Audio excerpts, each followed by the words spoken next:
Assalamualaikum warahmatullahi wabarakatuh. Perkenalkan, nama saya Rahmawati dari kelas 12 TKJ 1. Di sini saya akan menjelaskan tentang mengenai konsep dasar. Yang pertama, pengertian soft suite. Yang kedua, pengertian PBX dan fungsinya. Yang ketiga, pengertian ekstensi. Dan yang terakhir, pengertian dial plan. Di sini saya akan menjelaskan.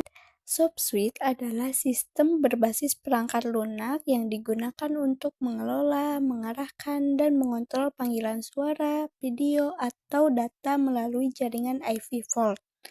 SoftSuite berfungsi sebagai pengganti suite telepon tradisional hardware dalam jaringan telekomunikasi modern. Fungsi SoftSuite. Fungsi utamanya: A. Mengarahkan panggilan call routing, yaitu menentukan jalur terbaik untuk menghubungkan panggilan antar pengguna atau antar jaringan. B. Mengontrol layanan telekomunikasi seperti voicemail, call forwarding, billing, IVR, SMS routing, dan lainnya. C. Mengatur manajemen pengguna, yaitu untuk mendaftarkan, mengelola, dan memverifikasi pengguna serta perangkat Vault. D. Konversi sinyal suara, yaitu mengubah sinyal analog menjadi data digital untuk dikirim melalui jaringan IP. Dan yang terakhir, E. Menyediakan API dan integrasi, biasanya mendukung integrasi billing, CRM, atau platform komunikasi lain. Kelebihan dan kekurangan SoftSuite, yaitu kelebihan SoftSuite: 1. Biaya lebih murah. 2. Fleksibel dan mudah dikembangkan. 3. Skalabilitas tinggi. 4. Mendukung banyak layanan modern. Dan yang terakhir, manajemen terpusat. Kekurangan SoftSuite-nya yaitu: 1. Tergantung kualitas internet. 2. Perlu keamanan ekstra. 3. Butuh teknisi yang paham konfigurasi. Dan yang terakhir, jika server error, layanan biasanya semua ikut down.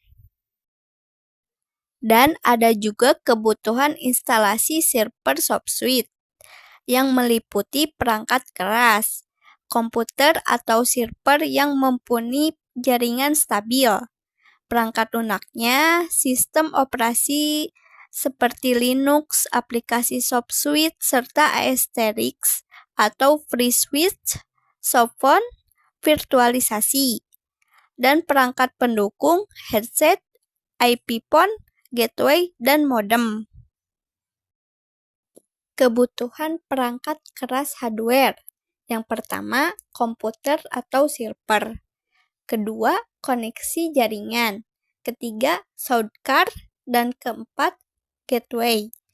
Dan kebutuhan perangkat lunak software, yaitu yang pertama, sistem operasi. Kedua, aplikasi SoftSuite. Ketiga, softphone. Keempat, virtualisasi. Dan yang terakhir, aplikasi pendukung.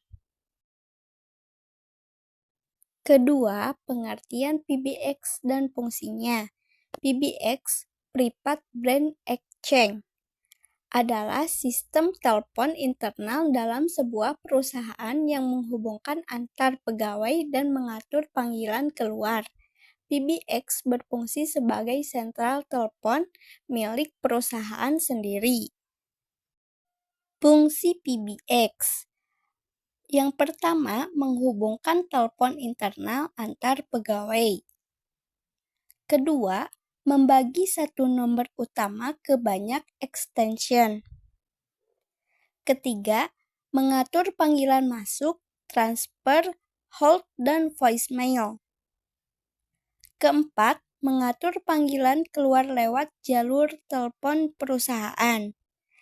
Dan yang terakhir, menghemat biaya karena tidak semua pengguna butuh nomor telepon langsung. Perangkat pendukung PBX. 1. Silver PBX atau unit PBX.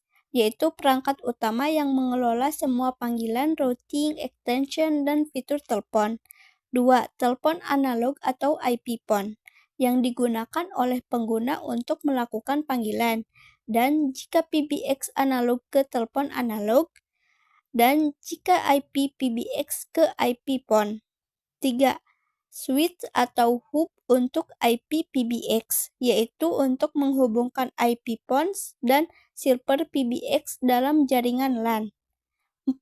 Router atau internet, yang dibutuhkan untuk panggilan VoLTE atau komunikasi antar cabang. 5. Track line atau VSTN line atau SIP track, jalur dari operator untuk panggilan masuk dan keluar, yaitu PSTN link analog, E1 atau PRI line digital, SIP track atau float. Kemampuan sistem PBX. 1. Mengelola panggilan internal dan eksternal. 2. Menambah dan mengatur extension. 3. Transfer dan hold panggilan. 4. Voicemail dan call forwarding. 5. Conference call. 6. EVR atau menu suara otomatis. Dan yang terakhir, pencatatan dan perekaman panggilan. 3. Pengertian ekstensi. Ekstensi adalah nomor internal dalam sistem telepon PBX atau IP PBX yang digunakan untuk menghubungkan satu perangkat telepon ke perangkat lainnya di dalam suatu perusahaan atau organisasi. Setiap karyawan biasanya memiliki nomor extension sendiri, misalnya 101, 102, 201, dan seterusnya. Dengan extension, panggilan bisa dilakukan tanpa harus memakai nomor telepon publik. Cukup memanggil nomor internal tersebut. Dan yang terakhir, pengertian dial plan. Dial plan adalah aturan atau pola pemanggilan dalam sistem telepon, VoLTE atau PBX, yang menentukan bagaimana sebuah nomor diproses, diarahkan, dan diteruskan. Dial plan mengatur nomor mana yang boleh dipanggil, kemana panggilan akan diarahkan, format nomor, misalnya 0 atau +62, pembahasan panggilan, lokal, internasional, dan internal. Terima kasih banyak kepada teman-teman yang sudah menonton video saya dan mengikuti penjelasan yang saya sampaikan. Semoga bermanfaat ya.